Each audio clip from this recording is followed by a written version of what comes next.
안녕하세요, 김민우입니다. 갈래복합 몇 개 보겠습니다. 그 전에 이 말을 좀 반드시 해야겠는데, 이전에도 말했지만 시의 핵심은 비유라고 얘기했어요. 비유.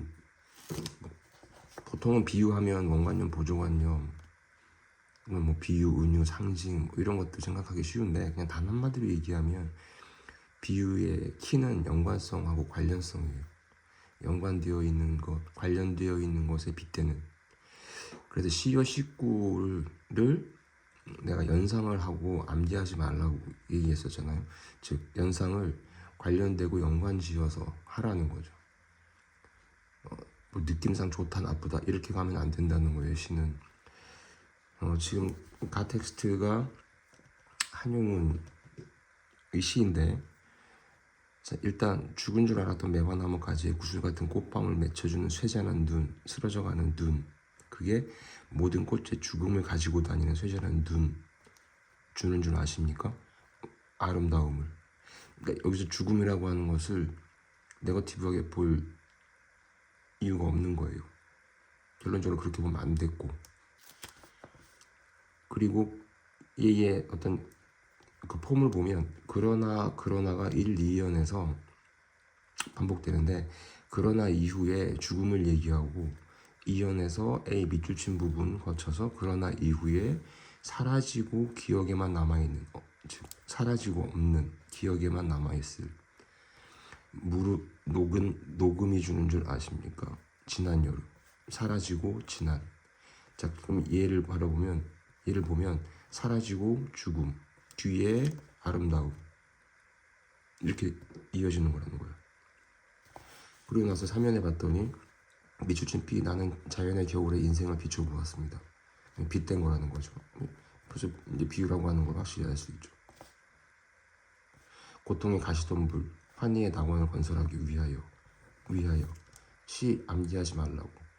시에서 정석 판단의 유일한 기준 지향성이다.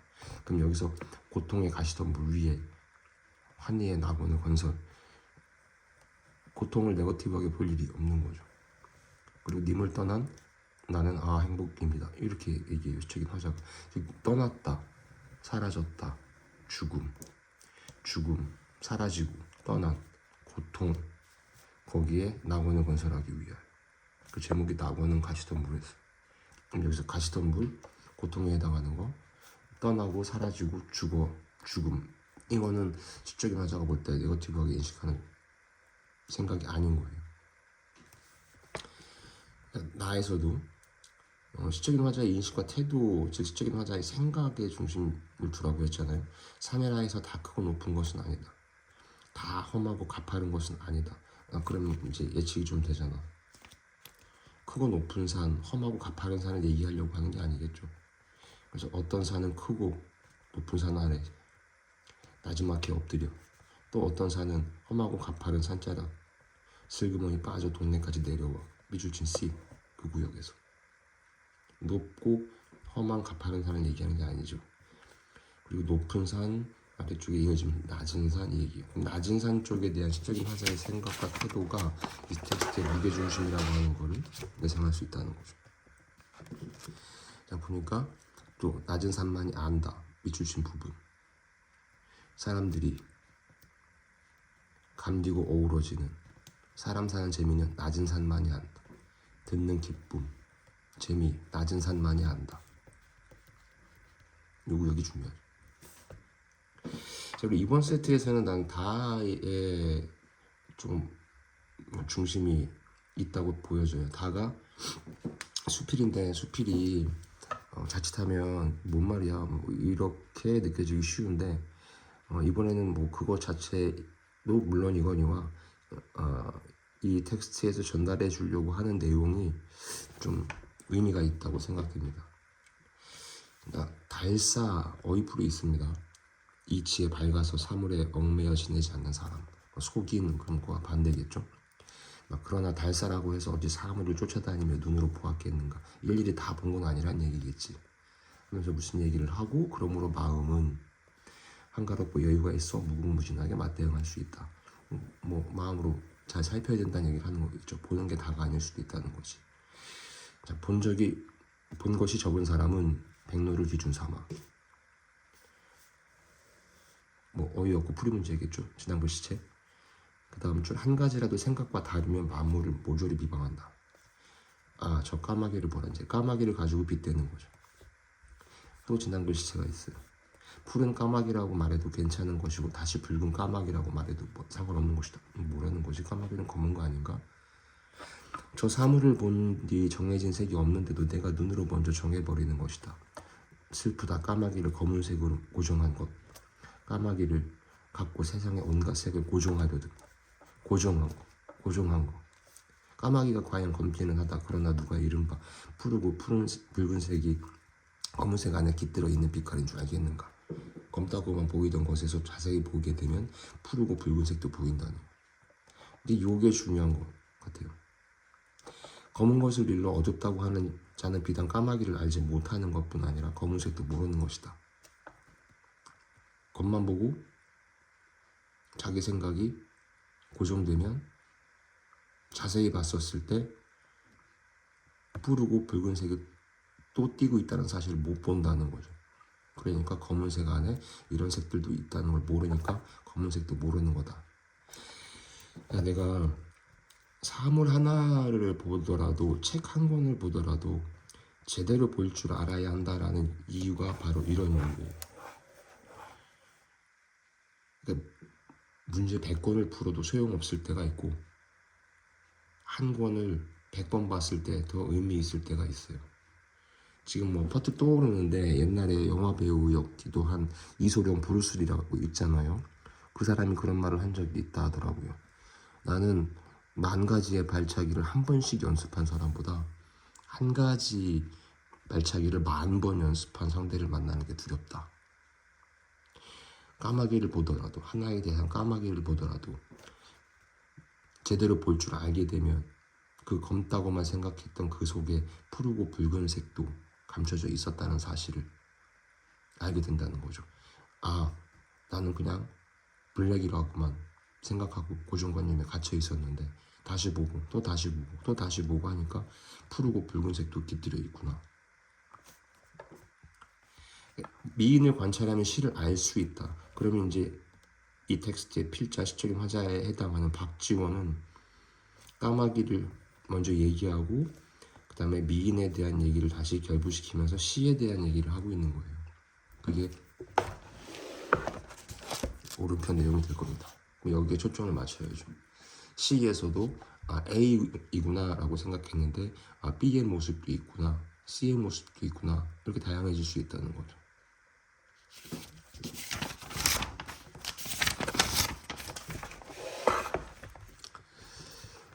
아, 7번 얘도 필로 보입니다. 내가 사는 집 이렇게 시작하는데 일어나 인사하려면 가시 걸리고 들어 누우면 무릎을 구부려야 된다. 편하게 일어날 수도 없고 편하게 들어 누울 수도 없고 높이도 낮고 넓이도 좁고 그런 집이었나 보네요. 블럭 설정이 돼 있는데 아무튼 키는 생각에 드러난 부분일 테니까 걱정에 피곤이 날이 갈수록 심해지더니 병이 나서 그러니까 자기가 지금 있는 집에 대한 마땅치 못함, 못마땅함 때문에 병도 나고 우울증도 걸렸대. 근데 서울에서 찾아온 과객이 있는데 내 하소연 병과 우울증에 대한 얘기겠지? 좁은 집 때문에. 예전에 직접 겪은 일이라면 다음과 같은 사연을 들려주었다 하면서 저는 어렸을 때부터 장사를 해왔습니다. 그러다가 주막집 만나서 무더운 여름철이 되면 지방 수령이나 사신들은 종이나 역졸들이 차지한다. 뭐 좋은 곳을 차지한다는 얘기겠지 상대적으로. 근데 이제 장사를 하나 다니는 본인이 만나게 되는 쉴 곳은 뜨뜻한 평상, 열기가 후끈 달아올라 마치 가마솥. 생각해봐요. 무더운 여름철에 뜨뜻한 평상이면 이게 편한 공간이 절대 될 수가 없을 거 아니에요. 그러니까 이어져서 그 고역을 견디지 못해 이랬는데 이 과객이 하는 말이 그런데 여관집 머슴이나 종을 보면 시원한 집에도 잠을 자듯이 편안히 잘도 잡니다. 그래서 여기 내가 블럭 설정했어요. 이 부분이 이제 서울에서 찾아온 과객이 자기가 겪은 일에 대해서 얘기해주는 거의 결론에 해당하는 내용. 생각이 드러난 부분이기 때문에. 그러면 과객인 자기의 경험상 진짜 고역이었는데 견디지 못했는데, 그런데 여관집 모습이나 종은 시원한 집에서 잠을 자듯이 편안히 잘도 잡니다. 그건 다른 요인이 있어서가 아니더군요. 저들은 자기들이 사는 곳을 여관으로 간주하고 운명과 분수가 본래부터 그렇게 정해져 있다고 여깁니다. 다른 한편으로 보면 지금 이 세상이란 여관인데, 그런데 지금 어르신께서는 이 여관 몸을 붙여 살면서도 옹색하게 떠돌아 여관 속에 여관에 머무는 꼴인데, 저 머슴이나 종은 무식하고 무지한데도 시원하고 편하게 잘 자고, 반면에 어르신께서는 운명을 순종하며 평상시 살아가는 길을 잘 알고서 행하시는 분인데도 불구하고 불편하다고 느끼고, 미추친 니은 거쳐서 어르신께서 배우고자 하는 분들은 옛날의 성현이건만 여관의 머슴이나 종과 같은 자들보다 못하단 말입니까? 너는 왜 이 머슴이나 종보다도 못한 생각을 하고 있느냐? 라는 거죠. 과객의 말을 듣고서 그 말을 조리 있게 다듬어 벽에 써서, 그러니까 이제 뭔가 얻은 바가 있겠죠. 다른 생각을 하게 된 거죠. 벽에 써 붙여두고 계속 보면서 생각하겠다는 거겠지.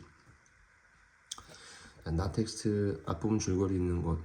정의는 집을 구하기 위해 도시에 갔다가 돌아오려는 참에 막무가내로 불쾌한 주장을 거는 사내. 심리태도가 나와 있으니까 체크한 겁니다. 주차장에 맞닥뜨리며 하다가 이제 소설이네요. 남편이 돌아오기 전 남모르는 남자 때문에 고약했던 기분, 그 앞부분 줄거리 얘기겠지. 심리태도가 드러난 부분은 소설에서 체크해야 됩니다.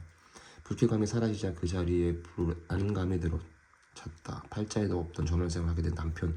여기서 이제 텍스트의 서술자 시점의 제스처를 예상해야죠. 자, 남편이라고 얘기하고 앞부분 줄거리에서도 정의는 이렇게 얘기했어요.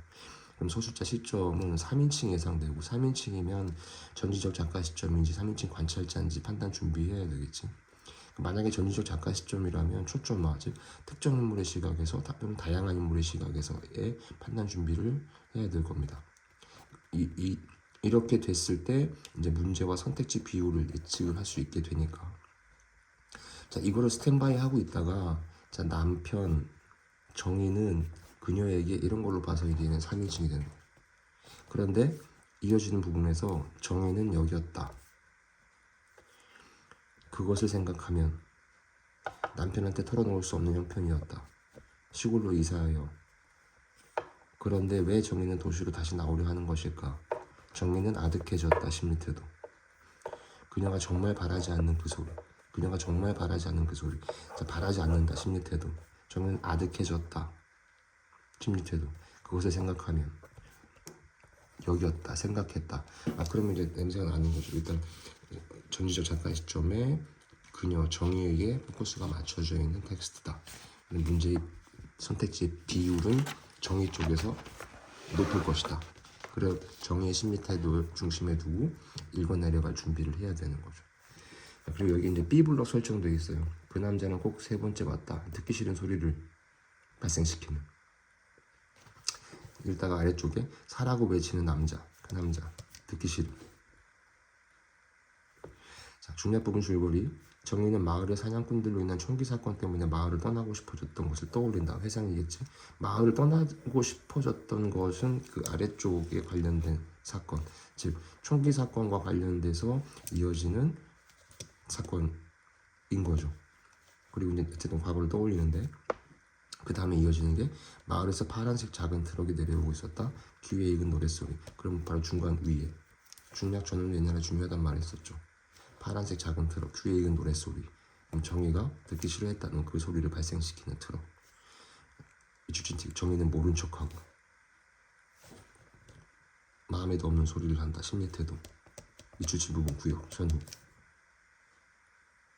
자, 아래쪽에 그래도 이제 그 트럭에게 근데 뭘 샀어요. 물건을 샀어요. 근데 산 것들을 차에 갖다 놓고 지갑을 찾아봐. 지갑이 없어요. 큰일 났다. 낭패다 생각했는데 트럭은 떠났다.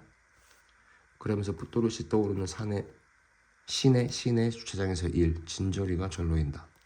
차를 몰아 집으로 오며 정의는 다짐한다. 밑줄 구역. 밑줄 부분 중요한 구역이다. 전후. 다짐한다. 내일부터 시내 나갈 일도 없을 것이라고. 분수에 맞지도 않는 이놈의 차를 없애버릴 거라고. 그러니까 이제 이사 가고 싶어 해서 집을 알아보다가 시내 도시 쪽에서 봉변을 당하고, 자기가 평상시에 듣기 싫었던 트럭의 남자를 만났는데 오히려 그 트럭의 남자를 만나고 난 뒤에 생각이 정리되는 거죠. 영향을 미친 거지. 진저리가 난다. 시내에 나갈 일은 없다. 트럭의 남자를 만나고 나서 다시 이사갈 생각을, 시내로 갈 생각을 안 하게 되는 인물의 심리 태도가 드러나는 부분. 8번인데 이거 준비하다 보니까 좀 독특해요. 뭐가 독특하냐면 텍스트 자체는 그렇게 어렵지 않아요. 자, 그런데 별빛이 쓰러지고 도시의 불빛과 동틀녘의 새벽빛 하면서 시간에 대한 얘기를 해주는데, 서사니까 시간 흐름에 따른 이야기, 서사 소설이니까 이런 것도 좀 나오면 일단은 좀 체크 좀 해주길 바랍니다. 그리고 이어져서 블록 설정이 돼 있어요. 자, 그리고 서울의 낚시꾼, 노여움, 세상에서 가장 참을 수 없는 일, 생각났기 때문이다. 이렇게 이어지니까 서술자 시점은 3인칭일 것이고, 전지적 작가 시점, 그럼 관찰자, 3인칭 관찰자인지 판단 준비해야 될 것이고. 자, 그런데 낚시꾼의 노여움, 참을 수 없는, 생각났다, 심리태도가 나오니까 전지적 작가 시점, 그럼 초점하다. 서울 낚시꾼의 심리태도에 좀 포커스가 맞춰진 거구나. 이제 예상하고 스탠바이 할 수 있죠. 중략 부분 줄거리에서 두 번째 어느 가을날 서울 낚시꾼은 자신이 건넨 초콜릿 과자를 다 먹고 껍질을 배 밖으로 마구 버린 김선두의 행동을 목격한다. 그리고 블록 설정. 중략 전원은 중요하다고 했습니다. 블록 설정된 이유를 그렇게 봐도 됩니다. 그리고 니은 거쳐서 아까부터 김선두의 행동을 못마땅하게 여기던 서울 낚시꾼. 이대로 안 되겠다 싶어. 심리태도. 안 되겠다 싶어. 못마땅해. 생각났다. 참을 수 없는. 노여움. 그래서 숫자 시점은 서울의 낚시꾼에게 맞춰져 있는데, 문제는 서울의 낚시꾼의 모든 심리 태도가 다 김선두로부터 비롯되는 거라는 거예요. 자, 그러면 이제 초점화가 되어 있다고 보면 김선두의 심리 태도는 서술자가 포커스 맞춘 서울 낚시꾼은 김선두를 속속들이 알 수는 없으니까 이렇게 서술되는 거예요. 어딘가 당돌하면서도 도전적인 태도였다. 오히려 김선두 쪽에서 시비 걸듯 추측하는 거죠. 다시 김선두에 관련한 서울 낚시꾼의 심리 태도에 포커스 맞추는데, 서울 낚시꾼에 포커스 맞춰 있기 때문에 김선두 자체는 추측할 수밖에 없는 거예요. 오케이? 즉 서술자 심리 태도 김선두에게 쏠려 있다는 거지. 자, 서술자의 심리 태도가 서술자에 의해서 드러나는 심리 태도는 서울 낚시꾼에 초점을 맞춰져 있는데, 서울 낚시꾼의 모든 심리 태도는 김선두에게 쏠려 있음으로써 생긴다는 거죠. 그래서 문제와 선택지 무게 중심을 예상할 수 있어요. 김선두 쪽에 쏠리면서 김선두로부터 생각하게 되는 서울 낚시꾼의 심리 태도가 1, 2순위가 되는 거죠. 이렇게 예측하면 돼요. 그러니까 다시 이어지면서 김선두의 어투가 뜻밖으로 거칠고, 김선두가 침을 튀기며 들려준 이야기는 과연 그 표현된 복장 터지는 기막힌 것, 다 김선두로부터 비롯되는 서울 낚시꾼의 심리 태도. 자, 나 텍스트는 수필으로 보입니다. 참나무 한 그루 내 눈에 들어왔다. 오래전에 있었던 그 다음 주말 장도리를 챙겨 녹슨 못을 빼내고 마음이 그렇게 후련할 수 없었다. 그 후로 그 나무를 보러 올라가곤 했다. 이제 이 나무에 대한 심리 태도가 이렇게 포커스가 키가 되겠네요. 나무는 언제나 그 자리에 서 있었고 말을 건네오는 것도 같았다. 나는 계속 옆구리가 아팠을 거야. 힘들 때일수록 한결같은 마음을 갖도록 노력해봐. 이건 이제 왼편에서 얘기했던 말을 건네오는 것 같았다는 것에 이어지는 내용입니다. 여름 한철을 나는 주말마다 우리의 옛 신화를 보면 우주나무에 빗대는 거죠. 이 참나무 한 그루. 가을이 시작될 무렵 나무를 올려다보며 어머니의 건강을 빌었다. 모든 사물에 영혼이 깃들어 있다는 말을 이제 나는 믿는다 하면서. 그리고 어머니는 건강을 되찾고 또 눈이 내린 날 나는 생각했다. 그걸 벌써 그럼 이제 여기가 이 텍스트의 메인 구역이 되는 거죠. 시적인 화자의 시적인 화자에 해당하는 필자의 생각과 태도가 이제 몰려 있는 부분이니까 참나무 한 그루에 대한 필자의 생각 여기에 이제 무게 중심을 두고 문제를 스탠바이 했어야 될 것으로 보입니다. 네, 오늘은 여기까지 보겠습니다.